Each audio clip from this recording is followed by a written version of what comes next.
ونستعينه ونؤمن به ونتوكل عليه. اللهم شرور أنفسنا ومن سيئات أعمالنا من يهده الله فلا مضل له ومن يضلله فلا هادي له. أشهد أن لا إله إلا الله وأشهد أن محمدا عبده ورسوله وأرسله بالهدى ودين الحق ليظهره على الدين كله ولو كره الكافرون ولو كره المشركون. اللهم صل على محمد وعلى آل محمد كما صليت على إبراهيم وعلى آل إبراهيم وبارك على محمد وعلى آل محمد كما باركت على إبراهيم وعلى آل إبراهيم في العالمين إنك حميد مجيد. أما بعد فإن خير الحديث كتاب الله وخير الهدي هدي محمد صلى الله عليه وسلم وشر الأمور محدثاتها وكل محدثة بدعة وكل بدعة ضلالة وكل ضلالة في النار. أعاذني الله وإياكم من النار. عباد الله أوصيكم ونفسي أولا بتقوى الله. قال الله تعالى في قرآنه المجيد: يا أيها الذين آمنوا اتقوا الله حق تقاته ولا تموتن إلا وأنتم مسلمون.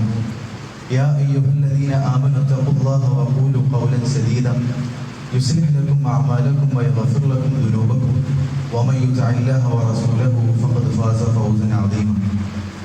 بسم الله الرحمن الرحيم. من كان يريد حرث الآخرة نزد له في حرثه ومن كان يريد حرث الدنيا نؤت منها وما له في الآخرة من نصيب. صدق الله العلي العظيم. എത്രയും സ്നേഹാദരണീയരായ സത്യവിശ്വാസിനികളെ, സർവലോക രക്ഷിതാവായ ജഗന്നിയന്താവായ റബ്ബുൽ ഇസ്സത്ത് അല്ലാഹു സുബ്ഹാനഹു വ തആലയെ ജീവിതത്തിൻ്റെ എല്ലാ മേഖലകളിലും പരമാവധി പാലിച്ചുകൊണ്ട് ജീവിതത്തെ മുന്നോട്ട് നയിക്കണമെന്ന് ആദ്യമായി എന്നോടെന്ന പോലെ നിങ്ങൾ ഓരോരുത്തരോടും ഉണർത്തുകയാണ്, വസീയത്ത് ചെയ്യുകയാണ്. നരകാവകാശിയും സ്വർഗാവകാശിയും സമന്മാരാവുകയില്ല. സ്വർഗം ലഭിച്ചവരാകുന്ന വിജയികൾ അല്ലാഹു നാമേവരെയും സ്വർഗാവകാശികളുടെ കൂട്ടത്തിൽ ഉൾപ്പെടുത്തി അനുഗ്രഹിക്കുമാറാവട്ടെ. ഒരു സത്യവിശ്വാസിയുടെ ജീവിതത്തെ സംബന്ധിച്ചിടത്തോളം അവൻ്റെ ജീവിതത്തിൻ്റെ തന്നെ ഏറ്റവും പ്രധാനപ്പെട്ട ഘടകമാണ് ഇബാദത്തുകൾ എന്ന് പറയുന്നത്. മനുഷ്യ സൃഷ്ടിപ്പിൻ്റെ ലക്ഷ്യമായി കൊണ്ട് തന്നെ അല്ലാഹു അത് പറയുന്നത്: വമാ ഖലഖ്തു അൽ ജിന്ന വൽ ഇൻസ ഇല്ലാ ലിയഅ്ബുദൂൻ. ജിന്നുകളെയും മനുഷ്യനെയും നാം സൃഷ്ടിച്ചിട്ടില്ല അത് ഇബാദത്ത് ചെയ്യാനായിട്ടല്ലാതെ. അപ്പോൾ മനുഷ്യൻ്റെ സൃഷ്ടിപ്പിൻ്റെ തന്നെ കാരണം അത് അള്ളാഹുവിന് വേണ്ടി ഇബാദത്ത് ചെയ്യുക എന്നതാണ്. നമ്മൾ പലരും ധാരാളമായി ഇബാദത്ത് ചെയ്യുന്നവരാണ്, അമലുകൾ ചെയ്യുന്നവരാണ്. എന്നാൽ നമ്മളിൽ പലരും ആ ഇബാദത്തിൻ്റെ പൂർണ്ണതയിൽ എത്തിക്കാൻ പ്രയാസപ്പെടുന്നവരാണ് നമ്മളിൽ അധിക പേരും. നമ്മളുടെ ആരാധനകളിൽ, നമ്മളുടെ അനുഷ്ഠാനങ്ങളിൽ, നമ്മളുടെ പ്രാർത്ഥനകളിൽ അതിൻ്റെ ഒരു പൂർണ്ണതയിലേക്ക് എത്തിക്കാൻ, അതിൻ്റെ ഒരു ചൈതന്യത്തോട് കൂടെ നമുക്ക് ആ അമലുകൾ നിർവഹിക്കാൻ പ്രയാസപ്പെടുന്നവരാണ് നമ്മളിൽ അധിക പേരും. റസൂലുള്ളാഹി സ്വല്ലല്ലാഹു അലൈഹി വസല്ലം നമുക്കൊരു പ്രാർത്ഥന പരിചയപ്പെടുത്തുന്നുണ്ട്. റസൂലിന് ഏറ്റവും ഇഷ്ടപ്പെട്ട സ്വഹാബിയാണ് മുആദ് ബിൻ ജബൽ റളിയല്ലാഹു അൻഹു. അദ്ദേഹം ഒരിക്കൽ ആ സ്വഹാബിയെ വിളിച്ചുകൊണ്ട് റസൂലുള്ളാഹി സ്വല്ലല്ലാഹു അലൈഹി വസല്ലം ഇങ്ങനെ പറയുന്നുണ്ട്: യാ മുആദ് ഇന്നി ഉഹിബ്ബുക. യാ മുആദ്, ഞാൻ നിന്നെ ഇഷ്ടപ്പെടുന്നു. എന്നിട്ട് ആവർത്തിക്കുകയാണ്: യാ മുആദ് ഇന്നി ഉഹിബ്ബുക. അല്ലേ മുആദ്, ഞാൻ നിന്നെ ഇഷ്ടപ്പെടുന്നു. എന്നിട്ട് ഊസീക്കും യാ മുആദ്, മുആദ് ഞാൻ നിനക്കൊരു വസിയത്ത് നൽകുകയാണ്. അലാ തദ്ഉന്ന ഫീ കുല്ലി ദുബരി സ്വലാത്ത് തഖൂൽ. നീ ഒരു നമസ്കാരം കഴിഞ്ഞ് വിട്ടുപിരിയുമ്പോൾ നീ ഇങ്ങനെ ചൊല്ലാതെ ആ നമസ്കാരത്തിൽ നിന്ന് പോകരുത്. എന്നിട്ട് അദ്ദേഹം റസൂലുള്ളാഹി സ്വല്ലല്ലാഹു അലൈഹി വസല്ലം ഒരു പ്രാർത്ഥന പഠിപ്പിക്കുകയാണ്: അല്ലാഹുമ്മ അഇന്നി അലാ ദിക്രിക വ ശുക്രിക വ ഹുസ്നി ഇബാദതി. അല്ലാഹുവേ, നീ എന്നെ ദിക്റിനെ സഹായിക്കണം, നീ എന്നെ ശുക്രിനെ സഹായിക്കണം, അതുപോലെ ഹുസ്നി ഇബാദത്ത് നിർവഹിക്കാനല്ല, നമ്മൾ ചെയ്യുന്ന ഇബാദത്തുകളെ അതിൻ്റെ പരിപൂർണതയിൽ നിർവഹിക്കാൻ, അതിൻ്റെ ഹുസ്നോടുകൂടി ഇഹ്സാനോടുകൂടി നിർവഹിക്കാൻ സഹായിക്കണം എന്ന് പ്രാർത്ഥിക്കണമെന്ന് മുആദ് ഇബ്നു ജബൽ റളിയല്ലാഹു അൻഹുവിനെ ഉപദേശിക്കുക. ഇത് എല്ലാ ഫർള് നമസ്കാരങ്ങൾക്ക് ശേഷവും ചൊല്ലൽ സുന്നത്താക്കപ്പെട്ട പ്രാർത്ഥനയാണ്. അല്ലാഹുമ്മ അഇന്നി അലാ ദിക്രിക വശുക്രിക വഹുസ്നി ഇബാദതിക. അപ്പോൾ കർമ്മങ്ങളെ അതിൻ്റെ പരിപൂർണതയിൽ, അതിൻ്റെ ചൈതന്യത്തോടുകൂടിയും അതിൻ്റെ ഇഹ്സാനോടുകൂടി നിർവഹിക്കുക എന്ന് പറയുന്നത് മനുഷ്യൻ്റെ ഏറ്റവും പ്രധാനപ്പെട്ട ബാധ്യതയാണ്. അപ്പോൾ എങ്ങനെയാണ് ഇബാദത്തുകളെ അതിൻ്റെ പരിപൂർണതയിൽ എത്തിക്കുക? അതിൻ്റെ ഖുശൂഅോടുകൂടി, അതിൻ്റെ ചൈതന്യത്തോടുകൂടി നിർവഹിക്കുക. അതൊരിക്കലും ഓട്ടോമാറ്റിക്കലി സംഭവിക്കുന്നൊരു കാര്യമല്ല. അതിന് നമ്മൾ ചില കാര്യങ്ങൾ ബോധപൂർവം നമ്മൾ അതിന് തയ്യാറെടുത്തുകൊണ്ട് നമ്മൾ അതിനെ ഇറങ്ങിത്തിരിച്ചാൽ മാത്രം സംഭവിക്കുന്നതാണ് നമ്മൾ ചെയ്യുന്ന കർമ്മങ്ങളിൽ അതിൻ്റെ പൂർണ്ണതയിൽ എത്തിക്കുക എന്ന് പറയുന്നത്.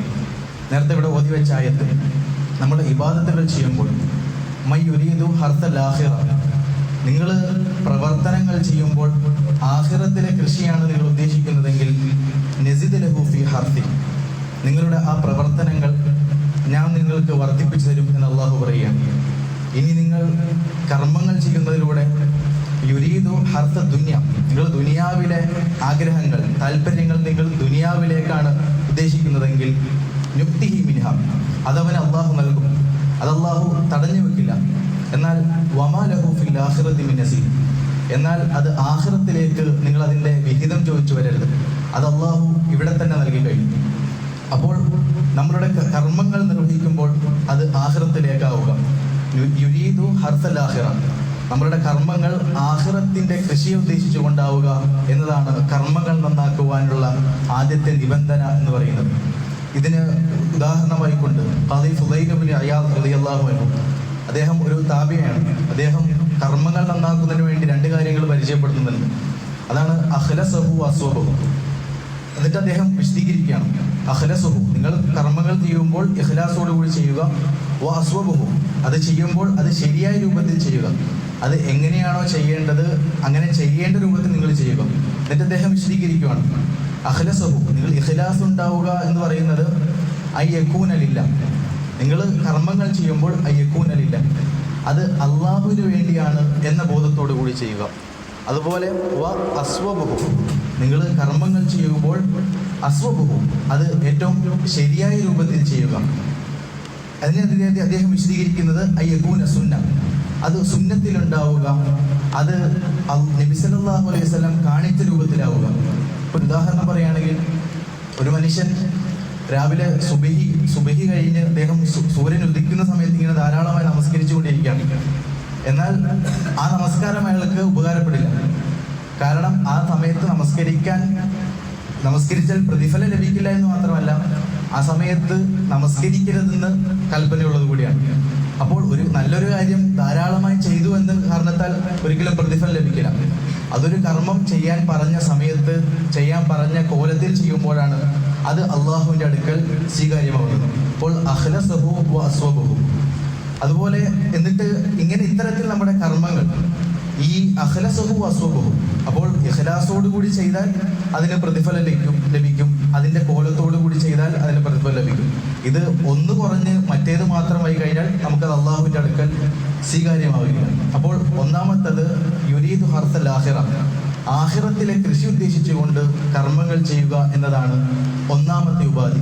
അതിന് മറ്റ് താല്പര്യങ്ങളോ മറ്റ് ചാബല്യങ്ങളോ ഇല്ലാതെ അള്ളാഹുവിനെ മാത്രം ഉദ്ദേശിച്ചുകൊണ്ട് നമ്മൾ കർമ്മങ്ങൾ നിർവഹിക്കുക എന്നതാണ് ഒന്നാമത്തെ നിബന്ധന എന്ന് പറയുന്നത്. രണ്ടാമത്തെ നിബന്ധന ഖുശൂ ഉണ്ടാവുക, ചെയ്യുന്ന കർമ്മങ്ങളിൽ ഖുശൂ ഉണ്ടാവുക. ഖുശൂ നമ്മൾ ചെയ്യുന്ന കാര്യങ്ങളിൽ മറ്റ് ആലോചനകളോ മറ്റ് നമ്മുടെ വിചാരങ്ങളോ ഇല്ലാതിരിക്കുക എന്നാണ് ഖുശൂ കൊണ്ട് ഉദ്ദേശിക്കുന്നത്. ഹുദൂറുൽ ഖൽബ്, നമ്മളുടെ എന്താണ് നമ്മൾ പ്രവർത്തിക്കുന്നത്. നമസ്കാരം എടുക്കുകയാണെങ്കിൽ 10 മിനിറ്റ് നമ്മൾ നമസ്കരിക്കുന്നു. ആ 10 മിനിറ്റ് നമ്മുടെ ഹുദൂറുൽ ഖൽബ്, നമ്മുടെ ഹൃദയ സാന്നിധ്യം ഉണ്ടാവുക എന്നതാണ് ഖുശൂ എന്ന് പറയുന്നത്. നമുക്കറിയാം, ഒരു നമസ്കാരക്കാരെ കുറിച്ച് പറയുമ്പോൾ നമസ്കാരം പലർക്കും നഷ്ടപ്പെടുന്നത്, താരിഖ് സ്വലാത്ത് നമ്മളിൽ ഉണ്ടാവില്ല, നമസ്കാരം ഉപേക്ഷിച്ചവർ നമ്മളിൽ ഉണ്ടാവില്ല. ഒരു ഹദീസ് നമുക്ക് കാണാം, ധാരാളമായി ജീവിതത്തിൽ നമസ്കരിച്ചവരായിരിക്കും, എന്നാൽ പരലോകത്തെത്തുമ്പോൾ ആ അക്കൗണ്ട് നോക്കുമ്പോൾ അതിൽ അദ്ദേഹം നിസ്കരിച്ച ഒരു നമസ്കാരവും ഇല്ലാത്ത ഒരവസ്ഥയെക്കുറിച്ച് മുന്നറിയിപ്പ് നൽകുന്നുണ്ട്. അപ്പോൾ നമസ്കരിച്ചിട്ടും ആ നമസ്കരിച്ചതിന്റെ പ്രതിഫലം ലഭിക്കാത്തത്, അല്ലെങ്കിൽ ഹുദൂറുൽ ഖൽബ്, ഹൃദയ സാന്നിധ്യം ഇല്ലാത്ത നമസ്കാരം അള്ളാഹുവിൽ സ്വീകരിക്കപ്പെടില്ല.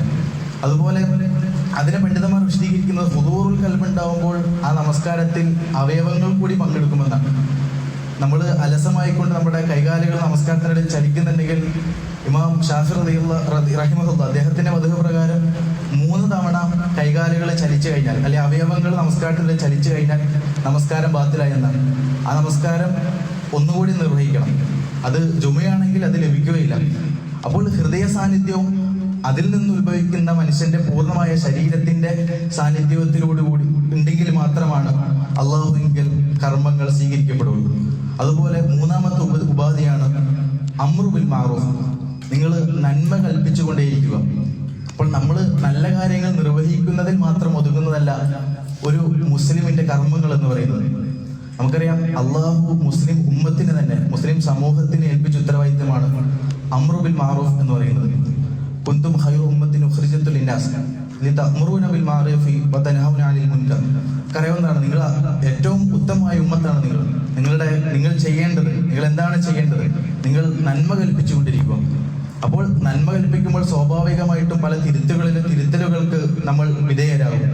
അങ്ങനെ പരസ്പരം നമ്മൾ ഉപദേശിച്ചുകൊണ്ട് പരസ്പരം തെറ്റുകൾ തിരുത്തിക്കൊണ്ടാണ് ഒരു മുസ്ലിം സമൂഹത്തിന്റെ മുന്നോട്ട് പോക്കുന്നത്. നമസ്കാരങ്ങളെ കുറിച്ച് പരസ്പരം ചോദിച്ച്, അതുപോലെ മറ്റ് ദാനധർമ്മങ്ങളെ കുറിച്ച്, അതുപോലെ നമ്മൾ ചെയ്ത മറ്റ് മാറൂഫായിട്ടുള്ള ഏറ്റവും ഉത്തമമായ ഗുണങ്ങൾ പരസ്പരം ഷെയർ ചെയ്തുകൊണ്ട് ഇത്തരത്തിലായിരിക്കും നമ്മുടെ ഒരു സാമൂഹികമായ നമ്മളൊരു മുസ്ലിം സമൂഹത്തിന്റെ ഒരു ജീവിതം എന്നാണ് ഇതിൽ നിന്ന് മനസ്സിലാക്കാൻ സാധിക്കുന്നത്. അതോടൊപ്പം നമ്മൾ മനസ്സിലാക്കുന്നതാണ് സൂറത്തുൽ ബഖറയിലെ ഇങ്ങനെ പരസ്പരം നന്മ കൽപ്പിക്കുമ്പോൾ നമ്മൾ സൂക്ഷിക്കേണ്ടത്.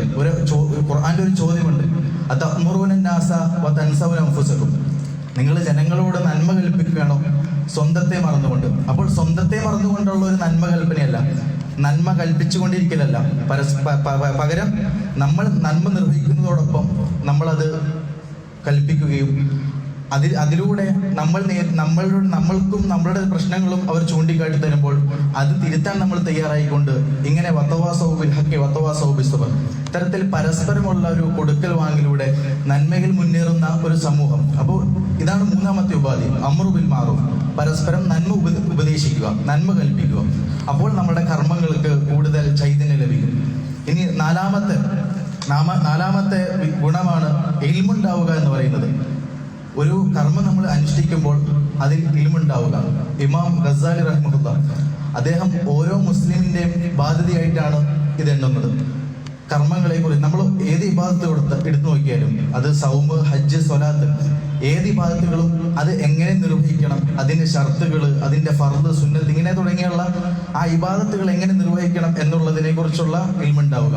നമുക്കറിയാം, നമ്മൾ ഹജ്ജ് പോകുമ്പോൾ അതിനെക്കുറിച്ച് ഒരു പഠനം എങ്ങനെയായിട്ടാണ് നമ്മൾ പോകുള്ളൂ എന്ന് പറയുമ്പോൾ, ഒരു ഇബാദത്ത് നമ്മൾ നിർവഹിക്കുമ്പോൾ അതിനെക്കുറിച്ചുള്ള ഒരു മനസ്സിലാക്കൽ, അതിനെക്കുറിച്ചുള്ള ഒരു പഠനം നമ്മൾ ഉണ്ടാവുക എന്നതാണ് 4ാമത്തെ നിബന്ധന എന്ന് പറയുന്നത്. അഞ്ചാമത്തത് ദിക്റുൽ മൗത്ത്. നമ്മൾ ഏതൊരു ഇബാദത്താണോ ചെയ്യുന്നത് അതിൽ മരണസ്മരണ ഉണ്ടാവുക. നമുക്കറിയാം, സ്വഹാബാക്കളുടെ നമസ്കാരം റസൂൽ സല്ലല്ലാഹു അലൈഹി വസല്ലം സ്വഹാബാക്കളോട് കൽപ്പിക്കാറുണ്ടായിരുന്നു, സ്വല്ലു സ്വലാത്തുൽ മുവദ്ദിൻ. നിങ്ങൾ നമസ്കരിക്കുകയാണെങ്കിൽ വിട പറയുന്നവന്റെ നമസ്കാരം നിങ്ങൾ നിർവഹിക്കുക. അപ്പോൾ നമ്മൾ ഇബാദത്തുകൾ നിർവഹിക്കുമ്പോൾ എന്നല്ല, ഒരു ദിനം നമ്മൾ ഓരോ കാര്യങ്ങൾ ചെയ്യുമ്പോഴും ഈ ദിക്റുൽ മൗത്ത്, മരണസ്മരണ വർദ്ധിപ്പിച്ചുകൊണ്ടിരിക്കുക എന്ന് പറയുന്നത് നമ്മളുടെ ഇബാദത്തുകളെ കൂടുതൽ തിളക്കമുള്ളതാക്കാൻ ഏറെ ഉപകാരപ്പെടുന്ന ഒരു കാര്യമാണ്. നമ്മളിങ്ങനെ 2 കാലിൽ നടക്കുമ്പോൾ നമ്മൾ വിചാരിക്കും നമ്മളിനി കുറേ കാലം ജീവിക്കാനുള്ളതാണ്. ഒരു അറബി കവി പാടുന്നുണ്ട്, വകമ്മിൻ ഫത യുംസി വയസ്ബിഹു ലാഹിയൻ വഖദ് നുസിദത് അക്ഫാനുഹു വഹുവ ലാ യദ്രി. ആ കവി പറയുന്നത് ഇങ്ങനെയാണ്, വകമ്മിൻ ഫത, എത്രയെത്ര ആളുകളാണ് അവർ യുംസി വയുസ്ബിഹു ലാഹിയൻ, വൈകുന്നേരമാകുന്നു, രാവിലെയാകുന്നു, അവർ അതൊന്നും ഗൗനിക്കാതെ അലസ്യതയോടുകൂടി ഇങ്ങനെ മുന്നോട്ട് പോയിക്കൊണ്ടിരിക്കുന്നു. വളരെ ലാഘവത്തോടുകൂടി ജീവിതത്തെ നോക്കിക്കണ്ട് ഇങ്ങനെ മുമ്പോട്ട് പോയിക്കൊണ്ടിരിക്കുന്നു. വഖദ് നുസിജത് അക്ഫാനുഹു വഹുവ ലാ യദ്രി. എന്നാൽ അവനിക്ക് വേണ്ടിയുള്ള ഒരു കഫം വിടുവ തയ്യാറാക്കപ്പെട്ടിരിക്കുന്നു എന്നത് അവൻ ഓർക്കുന്നില്ല. നമ്മൾ പല പെരുന്നാളുകൾക്കും നമ്മൾ പല ടെക്സ്റ്റൈൽസിൽ പോയി നമ്മൾ വസ്ത്രം വാങ്ങിച്ചവരായിരിക്കും. എന്നാൽ നമ്മൾ പല ഡ്രസ്സുകളും നമ്മൾ സെലക്ട് ചെയ്തിട്ടുണ്ടാവും. എന്നാൽ നമ്മളൊരു വസ്ത്രം സെലക്ട് ചെയ്യാതെ തന്നെ നാളെ നമ്മുടെ മരണസമയത്ത് നമ്മൾ അണിയേണ്ട ഒരു വസ്ത്രമാണ് കഫൻ പുടവ. ആ കഫൻ പുടവ ഇവിടുത്തെ ഏതോ ഒരു ടെക്സ്റ്റൈൽസിൽ, അതിൻ്റെ ടെക്സ്റ്റൈൽസിൽ ഏതോ ഒരു ഷെൽഫിൽ നമ്മുടെ കഫൻ പുടവ തയ്യാറായി കഴിഞ്ഞിരിക്കുന്നു എന്ന ഓർമ്മയില്ലാതെ രാവും പകലുകളും അലസ്യതയോടുകൂടി മുന്നോട്ട് പോകുന്നവരെ കുറിച്ച് ആ കവി നമ്മളെ ഉണർത്തുകയാണ്. എന്നിട്ട് അദ്ദേഹം ആ കവി തുടരുകയാണ്, നിങ്ങൾ എത്ര ആളുകളാണ്, ശക്തിയുള്ള ആളുകളാണ്, ആരോഗ്യമുള്ള ആളുകളാണ്, ആരോഗ്യത്തോടുകൂടി ഇനി കുറെ കാലം ജീവിക്കുമെന്ന് വിചാരിച്ചവരാണ് മാതബിഹൈരിയില്ല, ഒരു കാരണവും കൂടാതെ മരിച്ചു പോകുന്നത്. നമ്മൾ കുറെ കാലം അദ്ദേഹം ഇനി ജീവിക്കുമെന്ന് വിചാരിച്ചവര് മാതബിഹൈരിയില്ല, അവർ ഒരു കാരണവും കൂടാതെ പെട്ടെന്ന് മരിച്ചു പോകുന്നതാണ്. നമുക്ക് ഒരുപാട് ഉദാഹരണങ്ങൾ നമുക്ക് ഈ കാലഘട്ടത്തിൽ നമുക്ക് കാണാൻ സാധിക്കും. അതുപോലെ തന്നെ കമ്മിൻ സഖീമി, എത്ര രോഗികളാണ്, നമ്മൾ അവരെ സന്ദർശിച്ച് നമ്മൾ പോരുമ്പോൾ ഇനി രക്ഷയില്ല എന്ന് കരുതിയവർ പോലും കമ്മിൻ സഖീമി ആശ മിനദ്ദഹിൽ, കാലങ്ങളോളം ജീവിക്കുന്ന എത്ര ആളുകൾ. അപ്പോൾ മരണം എന്നത് ഏത് സമയത്തും നമ്മളെ പിടികൂടും എന്നുള്ള ഈ ഒരു ബോധ്യത്തിൽ കർമ്മങ്ങൾ ചെയ്യുമ്പോൾ അത് കൂടുതൽ തിളക്കമുള്ളതാക്കാൻ കാരണമാക്കും. അതുപോലെ ആറാമത്തെ നിബന്ധനയാണ്, കർമ്മങ്ങൾ നന്നാക്കാനുള്ള ആറാമത്തെ നിബന്ധനയാണ് സലഫ് സ്വാലിഹീങ്ങളുടെ കർമ്മങ്ങൾ, അവരുടെ ചരിത്രങ്ങൾ, അവർ കർമ്മങ്ങൾ എങ്ങനെയാണ് നിർവഹിച്ചത് എന്നത് മനസ്സിലാക്കുക. ആ ചരിത്രം പഠിക്കുന്നത് കേവലമായ ഇൽമിന് വേണ്ടിയല്ല, അറിവ് ലഭിച്ചു. സിദ്ദീഖുൽ അക്ബർ റളിയല്ലാഹു അൻഹു എത്ര കാലം ജീവിച്ചു, എന്ന് ജനിച്ചു, എന്ന് മരിച്ചു എന്നത് കേവലം ഇൽമിന് വേണ്ടി പഠിക്കുന്നതല്ല. സിദ്ദീഖുൽ അക്ബർ റളിയല്ലാഹു അൻഹു നമസ്കരിച്ചാൽ അദ്ദേഹത്തിന്റെ കുട്ടികൾ തേങ്ങും പോലെ കൽബ് കലങ്ങുമായിരുന്നു എന്നത് അത് കേവലം ഇൽമല്ല, അത് നമ്മൾ പ്രതിഫലനം, നമ്മൾ ഇഖ്ലാസ് ഉണ്ടാക്കുന്നതിന് വേണ്ടിയാണ് നമ്മൾ ആ സലഫ് സ്വാലിഹീങ്ങളുടെ ചരിത്രം പഠിക്കുന്നത്. അതുപോലെ ഉമർ ഫാറൂഖ് റളിയല്ലാഹു അൻഹു അദ്ദേഹം ഖുർആൻ പാരായണം ചെയ്യുമ്പോൾ കുട്ടികളെ പോലെ തേങ്ങി കരയുമായിരുന്നു എന്നത് അത് കേവലം ഇൽമിന് വേണ്ടി പഠിക്കുന്നതല്ല, അത് നമ്മൾക്ക് ഇഖ്ലാസ് ഉണ്ടാവാൻ വേണ്ടി പഠിക്കുന്നതാണ്. ഇത്തരത്തിൽ സലഫ് സ്വാലിഹീങ്ങളുടെ ചരിത്രം ധാരാളമായി പഠിക്കുക, അത് മനസ്സിലാക്കുക എന്ന് പറയുന്നത് നമ്മുടെ ഇബാദത്തുകളെ കൂടുതൽ ചൈതന്യമുള്ളതാക്കാൻ സഹായിക്കും എന്നതാണ്. അതുപോലെ ഇപ്പോൾ ഉദാഹരണം എടുത്തു കഴിഞ്ഞാൽ ഉസ്മാൻ റളിയല്ലാഹു അൻഹു, അദ്ദേഹം ഒരു ലാഭേച്ഛകളുമില്ലാതെ അദ്ദേഹം ധാരാളം സ്വതക്ക ചെയ്യുന്നവരാണ്. അതിനൊരു ചരിത്രം വിശദീകരിക്കുന്നത് ഹസൻ ഇബ്നു അലി റളിയല്ലാഹു അൻഹു, അലി റളിയല്ലാഹുവിന്റെ മകനാണ്, അദ്ദേഹത്തിന്റെ മകനാണ് സൈനുൽ ആബിദീൻ റളിയല്ലാഹു അൻഹു. അദ്ദേഹം ധാരാളമായ മിസ്കീനുകളെയും ഫക്കീറുകളെയും സഹായിക്കുന്ന ഒരു മനുഷ്യരായിരുന്നു സൈനുൽ ആബിദീൻ റളിയല്ലാഹു അൻഹു. അദ്ദേഹം അങ്ങനെ മരണപ്പെടുകയാണ്. ഒരു ഗ്രാമത്തെ അദ്ദേഹം തുടർച്ചയായി അവർക്ക് വേണ്ട ആവശ്യത്തിനുള്ള ഭക്ഷണ സാധന സാമഗ്രികളെല്ലാം അദ്ദേഹം രാത്രിയിൽ സ്വന്തം ചുമലിൽ ചാക്ക് ചുമന്നുകൊണ്ട് അദ്ദേഹം നൽകി കൊടുക്കുന്ന ഒരു ഗ്രാമം ഉണ്ടായിരുന്നു. അദ്ദേഹം അങ്ങനെ മരണപ്പെടുന്നു. പിന്നീട് ആ ഗ്രാമത്തിലെ ആളുകൾ അന്വേഷിച്ചു കൊണ്ടുവരികയാണ്, ഞങ്ങൾക്കൊരു വ്യക്തി ഇതുപോലെ ചാക്കിൽ ചുമന്ന് ഞങ്ങൾക്ക് വേണ്ട ആവശ്യങ്ങൾ, ഭക്ഷണ സാധനങ്ങൾ നൽകിക്കൊണ്ടിരുന്ന ഒരു മനുഷ്യനുണ്ടായിരുന്നു. ആരായിരുന്നു ആ മനുഷ്യൻ എന്ന് അന്വേഷിച്ചു വരുന്നുണ്ട്. അപ്പോൾ സഹാബാക്കൾ പറയുന്നുണ്ട്, അത് സൈനുൽ ആബിദീനാണ്. അദ്ദേഹത്തിന്റെ മയ്യത്ത് കുളിപ്പിക്കുമ്പോൾ ഞങ്ങൾ അദ്ദേഹത്തിന്റെ ചുമലിൽ ആ ചാക്ക് ചുമന്നിരുന്ന തഴമ്പ് കണ്ടിരുന്നു എന്ന് വിശദീകരിക്കുന്നുണ്ട്. അപ്പോൾ നമ്മൾ നന്മകൾ നിർവഹിക്കുമ്പോൾ, അമലുകൾ നിർവഹിക്കുമ്പോൾ അത് അള്ളാഹുവിന്റെ വജ്ഹ് മാത്രം ഉദ്ദേശിച്ചുകൊണ്ടാവുക, അള്ളാഹുവിന് വേണ്ടിയാവുക, അള്ളാഹുവിന്റെ റിള പ്രതീക്ഷിച്ചുകൊണ്ടാവുക എന്ന് പറയുന്നത് അത് കർമ്മങ്ങൾ സ്വീകരിക്കാൻ, കർമ്മങ്ങൾ പൂർണ്ണമായി നമുക്കത് നാളെ അക്കൗണ്ടിലേക്ക് എത്തുന്ന രൂപത്തിലാക്കുവാൻ വളരെ പ്രധാനപ്പെട്ടതാണ്. അതുപോലെ തന്നെ ഖാദി ഫുദൈൽ ഇബ്നു ഇയാദ് റളിയല്ലാഹു, അദ്ദേഹം താബിയാണ്, അദ്ദേഹത്തിന്റെ മകൻ അദ്ദേഹത്തോട് ചോദിക്കുന്നുണ്ട്, സ്വഹാബാക്കളുടെ സ്വഭാവം ഇത്ര തിളക്കമുള്ളതാവാൻ, ഇത്ര മധുരമുള്ളതാവാൻ കാരണം എന്താണെന്ന് ചോദിക്കുമ്പോൾ അദ്ദേഹം പറയുന്നുണ്ട്, ലി അന്നഹു മറാദല്ലാഹു ബിഹി, കാരണം അവർ എന്ത് പ്രവർത്തിച്ചാലും അവര് അതിൽ അള്ളാഹുവിനെ മാത്രമേ ഉദ്ദേശിച്ചിരുന്നുള്ളൂ. അതുകൊണ്ടാണ് അവരുടെ സ്വഭാവം ഇത്ര തിളക്കമുള്ളതാക്കിയത്. അപ്പോൾ നമ്മൾ എന്ത് ഇബാദത്തുകൾ നിർവഹിക്കുമ്പോഴും, നമ്മുടെ ജീവിതത്തിൽ എന്ത് നിർവഹിക്കുമ്പോഴും അത് അള്ളാഹുവിന് വേണ്ടി മാത്രം ഉള്ളതാവുക എന്നതാണ് നമ്മുടെ കർമ്മങ്ങൾ അള്ളാഹുവിന്റെ അടുക്കൽ ഏറ്റവും സ്വീകാര്യപ്പെടാൻ, നമ്മളുടെ കർമ്മങ്ങൾ അതിന്റെ പരിപൂർണതയിലെത്താൻ, കർമ്മങ്ങൾ അതിന്റെ ചൈതന്യത്തിലെത്താൻ കാരണമാക്കുന്നത്. നേരത്തെ ഓതി വെച്ച ആയത്ത്, അത് കർമ്മങ്ങളെ അതൊരു കൃഷിയിടത്തോടാണ് ഉപമിച്ചിരിക്കുന്നത്. യുരീദു ഹർത്തൽ ആഖിറ, നിങ്ങൾ ആഖിറത്തിലേക്കുള്ള കൃഷിയിടമാണ് നിങ്ങൾ ഉദ്ദേശിക്കുന്നതെങ്കിൽ, നമുക്കറിയാം കൃഷിയിടം എന്നത് നമ്മൾ ഒരു കാലത്ത് വിതയ്ക്കുകയും പിന്നീട് ഒരു കാലത്ത് കൊയ്യുകയും ചെയ്യുന്നതാണ്. അപ്പോൾ പരലോകം ഇഹലോകം എന്നത് ഒരു സത്യവിശ്വാസി സംബന്ധിച്ചിടത്തോളം അവന്റെ കർമ്മങ്ങൾ വിതയ്ക്കാനുള്ള ഒരു കൃഷിയിടമായിട്ടാണ് അള്ളാഹു നമുക്ക് ആ ആയത്തിലൂടെ പറയുന്നത്. അപ്പോൾ നമ്മൾ ആ കൃഷി ഭൂമിയിൽ വിതയ്ക്കുന്ന സമയത്ത്, ആ കൃഷി നമ്മൾ ഭൂമിയിൽ വിതയ്ക്കുമ്പോൾ നമ്മളുടെ മനസ്സിലുണ്ടാവേണ്ടത് നാളെ മരിച്ചു നിന്നുകൊണ്ട് ആഖിറത്തിലേക്ക് ആ വിള വലിയ ലാഭത്തോടു കൂടി കൊയ്യാനുള്ള ഒരു ബോധത്തോടു കൂടി. ഇതാണ് യുരീദു ഹർസൽ ആഖിറ നസിദ് ലഹു. അങ്ങനെ ഉദ്ദേശിച്ചു കഴിഞ്ഞാൽ നസിദ് ലഹു, ഞാൻ അവനക്ക് അത് ധാരാളമായി, ആ ലാഭം ഇരട്ടിയായി നൽകും. ഇനി ഒരുത്തൻ ഇവിടെ പ്രവർത്തനങ്ങൾ നിർവഹിക്കുന്നത് കേവലം ഹർസ ദുനിയാവിന്റെ ആഗ്രഹങ്ങൾക്ക് വേണ്ടി, താല്പര്യങ്ങൾ മുൻനിർത്തിയാണെങ്കിൽ നുക്തിഹി മിൻഹ, അത് അവൻ ഭൂമിയിൽ വെച്ച് തന്നെ നൽകും. വമാ ലഹു ഫിൽ ആഖിറതി മിൻ നസീബ്, എന്നാൽ അവനക്ക് ഇഹലോകത്ത് വെച്ച് അതിൻ്റെ യാതൊരു ഗുണങ്ങളും അവനക്ക് ലഭിക്കില്ല, യാതൊരു പ്രതിഫലം ലഭിക്കില്ല. അത് അവനക്ക് ഭൂമിയിൽ വെച്ച് തന്നെ നൽകുകയും ചെയ്യും എന്നതാണ് അതിൽ വിശദീകരിക്കുന്നത്. അപ്പോൾ ഇത്തരത്തിൽ നമ്മളുടെ കർമ്മങ്ങൾ അതിൻ്റെ ഏറ്റവും പൂർണ്ണാർത്ഥത്തിൽ ചൈതന്യത്തോടു കൂടി ചെയ്യുവാൻ, നിർവഹിക്കുവാൻ നമുക്ക് സാധിക്കേണ്ടതുണ്ട്. റബ്ബ് സുബ്ഹാനഹു വ തആല നമുക്കതിന് തൗഫീഖ് നൽകി അനുഗ്രഹിക്കുമാറാവട്ടെ. അഖൂലു ഖൗലി ഹാദാ വസ്തഗ്ഫിറുല്ലാഹ ലി വലക്കും ഫസ്തഗ്ഫിറൂ ഇന്നഹു ഹുവൽ ഗഫൂറുർ റഹീം.